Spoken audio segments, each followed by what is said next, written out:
a nossa prioridade em matéria de reforma dos serviços hospitalares é melhorar as respostas alternativas antes de fechar seja o que for. Porque aprendemos também com o desenvolvimento desta reforma. E é preciso garantir às pessoas essa confiança no Serviço Nacional de Saúde. E estou convencido que o poderemos fazer. E quando as pessoas tiverem mais confiança nessas respostas alternativas, tiverem mais seguras, porque eu compreendo bem o aspecto psicológico da insegurança que para algumas pessoas representa um fecho de um sapo. Apesar de a maior parte dos sapos que fechámos eram sapos que davam 2, 3 consultas à noite. Consultas, enfim, dizia-se urgências à noite. E isso criava muitos problemas, mais do que os resolvia.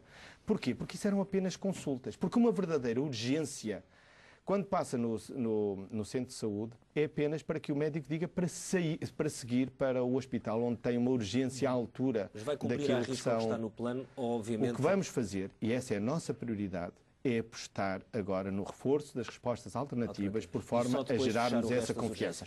Mas esse é o quarto aspecto da reforma. Há uma intermédia, da qual gostaria de vos falar, não sei se já ouviram falar. Eu ainda tenho mais perguntas para fazer. Foi a reforma que fizemos e que estamos a fazer nos cuidados continuados integrados. E o que são os cuidados continuados integrados? São, no fundo, a resposta do Serviço Nacional de Saúde para os mais idosos. Sim, aumentaram para muito os o número idosos, de camas. Aumentámos? Não. Criámos pela primeira vez, temos 2.200 camas já contratadas e queremos chegar ao fim do ano com 5.000. E todos esses conselhos e idosos que estão agora em unidades de cuidados continuados sabem que estamos a fazer um esforço para mudar o nosso Serviço Nacional de Saúde, que estava pensado e concebido para uma realidade que já não existe. O país envelheceu. E para melhorarmos a nossa resposta, para libertarmos os hospitais de algumas tarefas que são melhor conseguidas por estas unidades preparadas para a convalescença, para os cuidados paliativos, para estadas longas de idosos, o que nós devemos fazer é mais unidades de cuidados continuados, por forma a servir melhor os nossos idosos e poder libertar aquilo que são as urgências dos hospitais. Espero ter-vos dado... Não vamos ter tempo para tudo. Bem, Falta uma questão sobre as maternidades. Eu só quis dar uma visão geral daquilo que são as nossas prioridades na reforma. São em 4 áreas, repito, só para sintetizar. Manter o rigor na administração. Segundo, melhorar os cuidados primários de saúde com as unidades de saúde familiar. Terceiro, unidades de cuidados continuados, para que os nossos idosos encontrem uma melhor resposta por parte do nosso Serviço Nacional de Saúde. E, por outro lado, também fazer uma reforma nos nossos serviços hospitalares, de modo a que o nosso Serviço Nacional de Saúde responda melhor, de forma mais eficiente. Temos mesmo que acelerar, senão não temos tempo para fazer as perguntas. Os nascimentos é outro Espero lado. que agora tenha ficado um pouco mais clara a nossa Ficou política claro, de mas saúde. há questões particulares muito importantes. As maternidades, o Governo decidiu encerrar todas as maternidades que tinham os serviços de maternidade, tinham menos de 1.500 partos por ano. Ora, existem 3 casos, Guarda, Castelo Branco e Covilhã, onde se verifica precisamente essa situação. O Governo, para que 2 deles possam continuar a funcionar, vai ter de fechar um. Qual destes 3 é que vai fechar?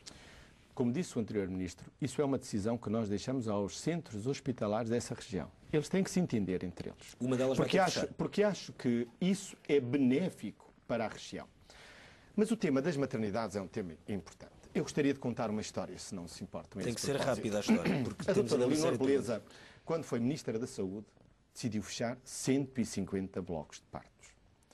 Qual foi o resultado dessa política? 10 anos depois, passámos de 14 crianças por 1000 que morriam, não é, com mortalidade infantil, para cerca de 4%.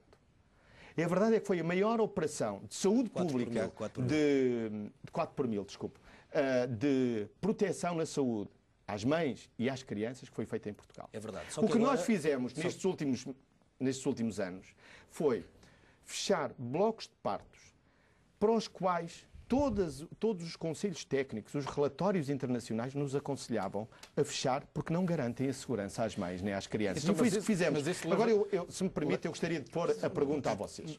Imaginem que são políticos e têm um relatório da Organização Mundial de Saúde dizendo-vos todos aqueles blocos de partos que tenham menos de 1.500 partos, que não tenham as condições técnicas adequadas para garantir a saúde, o que é que fariam? Não fechavam? Então, mas e se acontecesse alguma coisa lá, de quem era a responsabilidade? Então, mas deixe-me perguntar, o caso de Chaves é exemplar, o Governo vai fechar, ou fechou já, a maternidade em Chaves e está a autorizar, já apareceu um grupo privado... a autorizar? E vai autorizar um Vai hospital. autorizar? Como é que pode garantir isso? Eu já respondi a essa pergunta na Assembleia da República. Portanto, não haverá privados... Não haverá privados que tenham circunstâncias ou condições diferentes das públicas. Isto é, as maternidades que não privadas não têm 1.500 partes por ano. Praticamente nenhumas, acho que só têm couves descobertas mesmo. As maternidades têm que cumprir todas elas os mesmos critérios. Nós não vamos impor uns critérios ao Serviço Nacional de Saúde. Portanto, quer dizer que vai aplicar o mesmo aos privados. O mesmo critério aos privados. Nem poderia ser de outra forma. Porque, repare, nós não estamos a impor a nós próprios. Nós não estamos a fazer isso apenas porque gostemos. É porque há uma recomendação da Organização Mundial de Saúde. Se querem garantir a segurança das mães e das crianças, por favor, têm que fazer esses partos em sítios onde façam por efeitos de rotina, porque a rotina, fazer muitos partos por ano, isso significa que os médicos ficam mais habilitados a fazer, diminui o erro médico e diminui os incidentes.